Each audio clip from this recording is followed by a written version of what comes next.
welcome back to Fearless if you're continuing on. But if you are new, welcome to Fearless Podcast, where we're always encouraging you to have a fearless faith and a compromising culture. So my family and I, we watched this documentary on Disney Plus. No, that is not a plug for Disney Plus. I might get in trouble for some of those who are listening saying we watch Disney Plus, but we do. So we were watching this documentary and it was called The Rescue. And it's about a boys soccer team in Thailand. It was 12 boys back in 2018 who were with their soccer coach. And it was after practice one day and they went for an adventure. And it began to rain. It wasn't quite rainy season yet, so they weren't expecting the rain. And they went into this cave and they were exploring in this cave. And when the floodwaters began to rise, it became quicker and quicker. And it began to push these boys back deeper into a cave. And it trapped them for over 2 weeks. And this was worldwide news. I can remember following the story in the news. And there were just so many operations of trying to rescue these boys. They were pumping water out, but the floodwaters were rising so high. They considered drilling into the mountain, all these things, and nothing was working. And ultimately, I don't want to ruin it. It is an incredible documentary. I've told so many people to watch it. But ultimately, it came down to these deep cave divers from Britain and around the world that came to help rescue these boys. And it was just this volunteer army which coordinated to bring the boys and their coach to the surface through a series of stages, which is incredible. Once again, you got to watch it. But can you imagine what it was like for those boys who were deep in the cave in complete blackness for 2 weeks? And they had been sitting there. There was no light anywhere. And all of a sudden, here came these divers. They could see this light coming through the water of these headlamps. And it was their rescuers and this light that pierced the darkness. And it gave these boys a hope. And this was not a mission to learn more about the cave. And it was not a mission to learn more about the different microorganisms inside that cave. And this was not a mission to add to these divers' list of accomplishments. Not just any mission. It was a rescue mission. And I believe we all have a legacy of a mission. And I can remember after my grandfather died, everyone had their Billy Graham story. And to this day, when I meet people, they will come up to me and share their Billy Graham story of where they were and how old they were when they heard Billy Graham speak. And honestly, I just never grow tired of those stories because I know one day as the older generation passes on, I won't be able to hear those stories anymore. But I can remember struggling with the intimate stories that people would share after his passing. People that had spent a lot of time with him, people that knew him, people that maybe had learned something so deep and so profound from him. And to me, he was just my grandfather. You know, I never thought to sit down and have those deep theological, spiritual conversations until I got much older, and he probably wasn't capable in his older age to have those conversations. We would just sit around the table or sit outside on the back porch and eat my aunt's apple pie and sweet tea, that he was just my daddy Bill. But there were many things that I had observed from him and from my family, from my grandmother, from my parents, which maybe I wasn't directly taught, but I caught them. And so after he passed away, I sat down and I wrote a list, and I titled the list, The Power of a Legacy. And I wrote down everything I had learned from my grandparents. And I'm not going to go through that entire list today. But if I was to wrap it all up and to summarize, everything I learned from them pointed to one thing, and that was heaven. And we are to have a heavenly mindset. And when I used to think about legacy, I used to think of it as something you leave behind. And it does mean that, and that's something you pass down. But what legacy originally meant in Latin was a military term, legatia, and it meant a body of persons sent on a mission. So when you think about it, legacy isn't just what you leave behind, it's also what you propel forward. It's what you hand off to the next generation and kind of what they march forward with. And that's what I've come to understand about my grandparents' legacy. My granddad, he was on a rescue mission to save souls.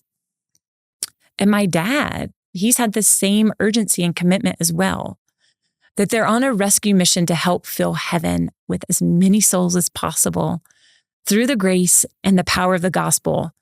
It was their mission. It was their legacy. And it's like they are like those cave dive specialists. with their headlamps on, who swam into the darkness to seek and help rescue, through the power of Jesus, those who are lost. And although as Christians, our call to a mission is the same, but everyone's mission will look different. I think of my mom and my grandmother, and their mission looked quite different than their husbands, but it was just as important. Your mission is right where God has you in that moment. When I think about my mom's mission field, it was her kitchen table. I often think of the Bible verse where it says, our children are like olive shoots around our table. And we have our children around our table for a certain amount of time before they go off and produce on their own. I think of my mom's mission field was her car ride, all those car rides to school, that she would use those so many times to lecture us about certain issues. I've talked about that here on Fearless before. Or my mom's mission field was at home in my dad's office with his staff and eating lunch with them and caring for some of them who were facing difficult times.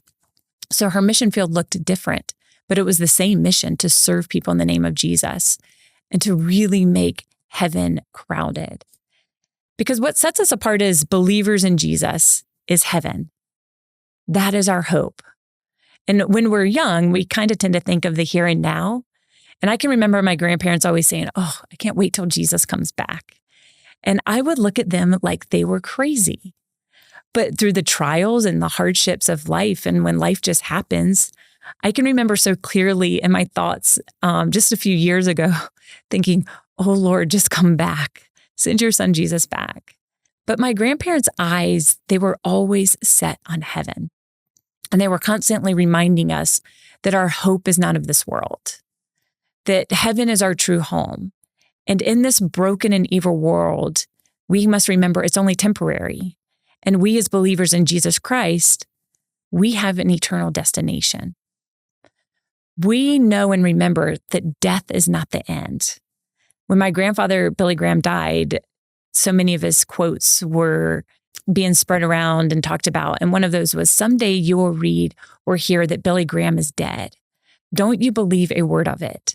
I shall be more alive than I am now. I will just have changed my address. I will have gone into the presence of God. And my grandparents, they truly had this peace that when you sat with them, when you were in their home and having fun or laughing, they had this peace that transcended all understanding because they had a piece of where their destination was. You see, a destination gives us hope.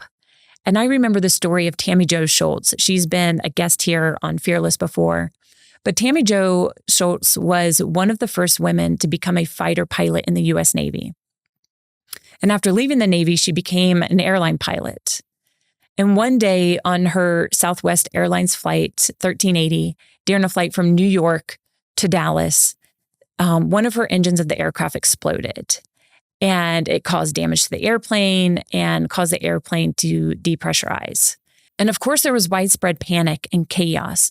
But when she was able to make a plan and to tell the passengers that they were going to land in Philadelphia, there was a sense of calm because there was a hope and a destination and in a landing.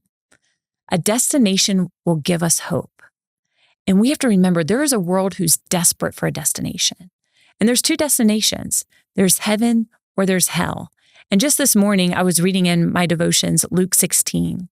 And it's the parable of Lazarus, who was a poor beggar and whose body was covered with sores. And he was outside the home of a rich man.